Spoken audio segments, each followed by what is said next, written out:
Oi pessoal, meu nome é Maiara, sou professora de História aqui do Ensino Fundamental do Colégio Oficina do Estudante e hoje a gente vai trabalhar um pouquinho sobre a pré-história. A pré-história ela começa com o surgimento dos primeiros hominídeos e vai até aproximadamente mais ou menos 4.000 a.C., quando surge a escrita. Então os historiadores escolheram o surgimento da escrita como fenômeno que vai encerrar a pré-história e começar, o período que a gente denomina como período histórico, então a história em si, tá?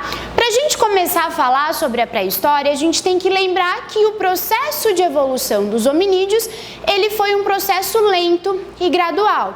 Tivemos várias espécies até a gente conseguir chegar no Homo sapiens sapiens, que é a nossa espécie, Então o homem passou por um processo evolutivo, onde ele aprendeu a andar sobre as duas pernas, aprendeu a ter uma postura ereta, a desenvolver a fala e posteriormente a escrita. Quando a gente fala de pré-história, a gente tem basicamente 3 períodos, que é o Paleolítico, o Mesolítico e o Neolítico. Alguns historiadores ainda trabalham com a idade dos metais, tá? Aqui hoje na nossa aula eu vou trabalhar com os 2 períodos mais importantes, que é o período Paleolítico e o período Neolítico. Lítico vai significar pedra, então a base, para o nome desses 2 períodos vai ser a pedra, que era o principal meio que eles usavam para produzir as suas ferramentas e os seus utensílios. No período Paleolítico, ele pode ser chamado também como idade da pedra lascada. Por quê? As principais ferramentas e utensílios que eram feitos de pedra, osso ou madeira eram feitos de uma forma muito simples, sem muita técnica, sem muito trabalho. Então eram ferramentas rudimentares, ferramentas simples, tá? Por que eles precisavam dessas ferramentas? Porque eles eram caçadores e coletores. Então a caça e a coleta era o meio com o qual esses primeiros grupos humanos, esses hominídeos, conseguiam se alimentar, conseguiam sobreviver. Por isso que a gente fala que eles eram predadores da natureza, porque eles dependiam daquilo que a natureza oferecia para conseguir sobreviver e se desenvolver. Como eles dependiam da natureza, a gente vai falar que eles eram grupos nômades. O que significa isso? Grupos que não têm um local fixo, que não têm uma residência ou uma moradia fixa. Como eles dependem da natureza, se um alimento diminui, se diminui o número de animais para caça, se um alimento entra em escassez, eles precisam migrar ao longo do território para conseguir, então, melhores condições de alimento, melhor oferta de alimento. Então, eles não tinham o quê? Um local fixo. Por não ter um local fixo, eles usavam os recursos da natureza para conseguir estabelecer a sua moradia. Então, o principal exemplo que a gente tem são as cavernas, Então, as cavernas eram usadas como abrigos nesse período. Se abrigavam do frio e principalmente dos animais ferozes, tá? No período paleolítico ainda, eles vão aprender a controlar o fogo. E isso vai trazer uma melhora na condição de vida desses primeiros grupos humanos. Por quê? Com o fogo eles conseguem cozinhar os alimentos, então se alimentam de uma forma melhor, conseguem se aquecer do frio, iluminar o interior da caverna e principalmente afugentar, ou seja, espantar, afastar os animais. Então, no período paleolítico, a gente vai dizer que o homem ele é predador da natureza, ele depende ainda muito dos recursos naturais. O que vai mudar um pouquinho no período neolítico. Por quê? O período neolítico ele é conhecido como idade da pedra polida, porque as ferramentas e os utensílios que são produzidos nesse período, eles são produzidos de uma forma mais trabalhada. Então, tem algumas técnicas de produção que vão fazer com que esses utensílios eles sejam mais elaborados. E a gente tem um fenômeno muito importante no período paleolítico, que é a Revolução Neolítica. Lembrando que revolução é uma transformação total, é uma ruptura.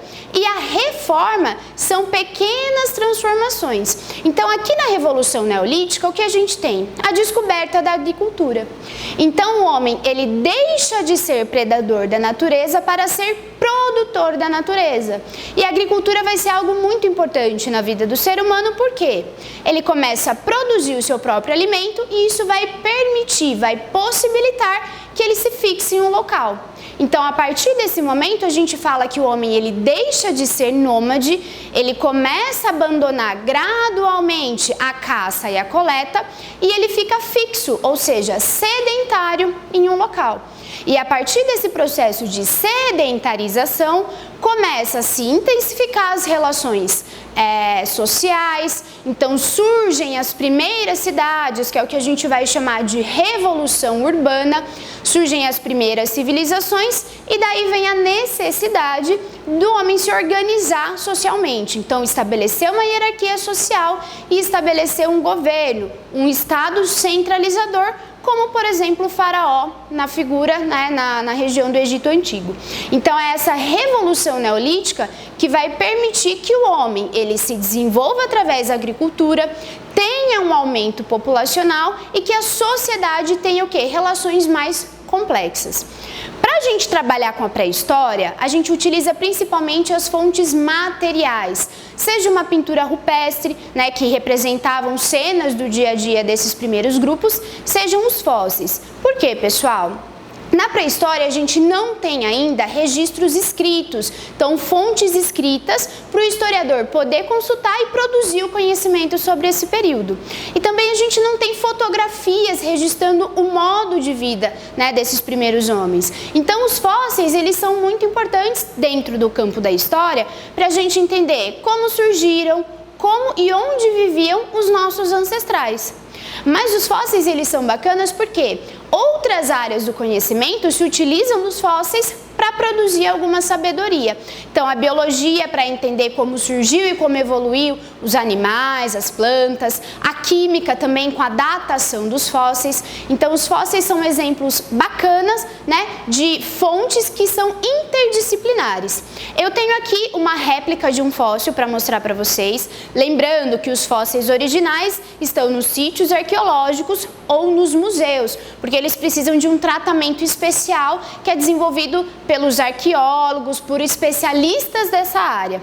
No Brasil, a gente tem alguns sítios arqueológicos bem bacanas, bem legais, que estão abertos para visita, principalmente nos estados do Nordeste, Então, na Bahia, no Piauí e alguns também nas regiões de Minas Gerais. Em alguns locais em Minas a gente também tem alguns sítios arqueológicos. Aqui, pessoal, a gente tem um exemplo de fóssil, é um fóssil animal, tá? E esses fósseis são vestígios, são restos ou de animais, ou de ossos de seres humanos, restos de cerâmica, em alguns casos também restos de alimento, que é muito importante para a gente entender como essas primeiras sociedades, esses primeiros grupos humanos, eles viviam, como eles se alimentavam e, no caso da biologia, entender como acontece todo o processo de evolução dos animais, dos vegetais, tá? Então, aqui a gente tem uma réplica, É um fóssil animal, ele está petrificado. E aí fica de curiosidade para vocês, tem vários sites também, vários núcleos de estudos brasileiros que disponibilizam virtualmente, figuras, imagens de fósseis que estão lá no Nordeste. Então fica a dica para vocês, comentários, curiosidades, posta aí no site e até a próxima.